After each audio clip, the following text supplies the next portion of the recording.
Tanggapan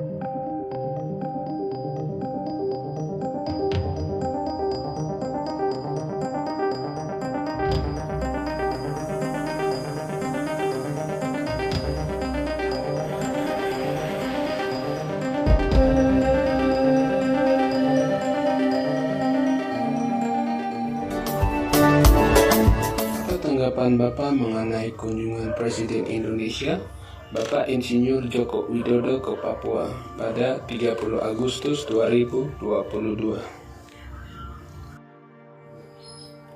Ya, saya pikir itu kunjungan itu kan normal, toh.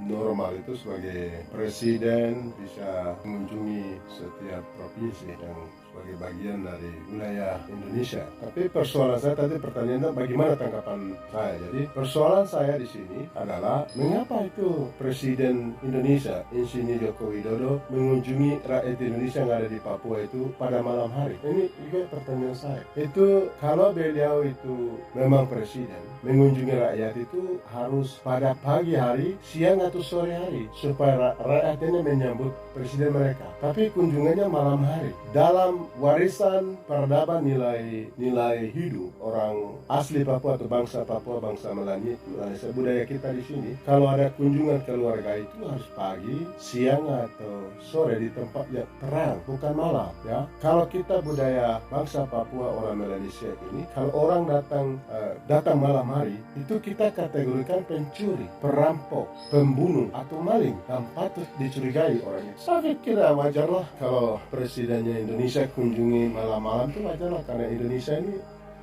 bangsa yang sedang sakit, bangsa ini yang sedang sakit, sudah lama sakit, ya. Karena Papua itu sudah menjadi seperti kanker ganas, tumor kronis atau menahun, batu kerikil, duri, luka membusuk dan bernanah di dalam tubuh bangsa Indonesia. Mengapa bangsa Indonesia ini sudah lama sakit dan menimbulkan penyakit-penyakit yang tadi saya sebutkan? Karena ada konflik Papua, sejarah konflik yang panjang sekali.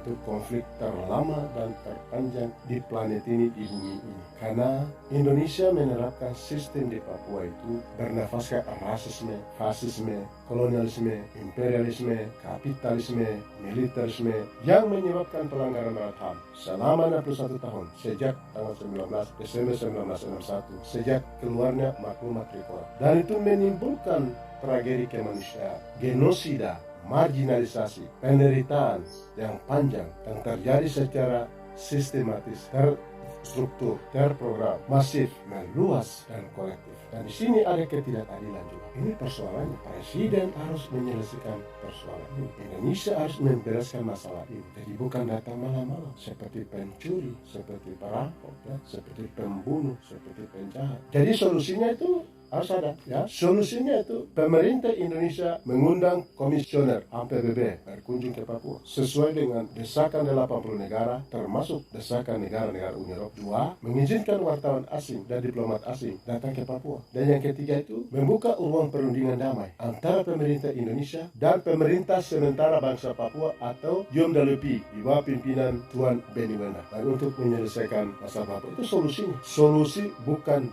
daerah operasi pemekaran provinsi. Tidak ada uang. Negara ini punya pinjaman 7.000 triliun. Negara sudah tergadai. Lalu mau bangun dengan apa? Nah ini. Jadi penguasa Indonesia Bapak Insinyur Joko Widodo jangan mengabaikan, jangan mengesampingkan substansi masalah. Lembaga Ilmu Pengetahuan Indonesia sudah menolong Indonesia, sudah menemukan atau sudah memetakan 4 akar persoalan. Perbedaan pandangan sejarah penggabungan Papua dalam wilayah Indonesia dan juga pelanggaran HAM, pelanggaran berat HAM, kejahatan negara, dan juga marginalisasi penduduk asli Papua dan kegagalan terbangun. Ini jelas. Sehingga pemerintah Indonesia tidak bisa menghindari kejahatan negara seperti ini. Kami paham seperti itu. Tapi saya sampaikan saran pada kesempatan ini, Bapak Presiden Republik Indonesia Insinyur Joko Widodo, kalau datang pada pagi atau siang hari, jangan datang malam hari. Kalau malam itu pencuri, itu perampok. Kami bangsa Papua itu bangsa yang bermartabat. Kami punya peradaban, kami manusia punya harga diri. Datang siang hari supaya kami berbicara sebagai manusia yang bermartabat. Ini sangat memalukan. Kalau Bapak datang meresmikan apa gedung sekolah apa, cukup menteri lah. Itu bukan level Bapak. Delegasikan menterimu yang datang untuk urus itu. Ya, minta maaf, itu saya tidak punya kewenangan untuk sorot itu, tapi ya saya sampaikan. Karena itu hanya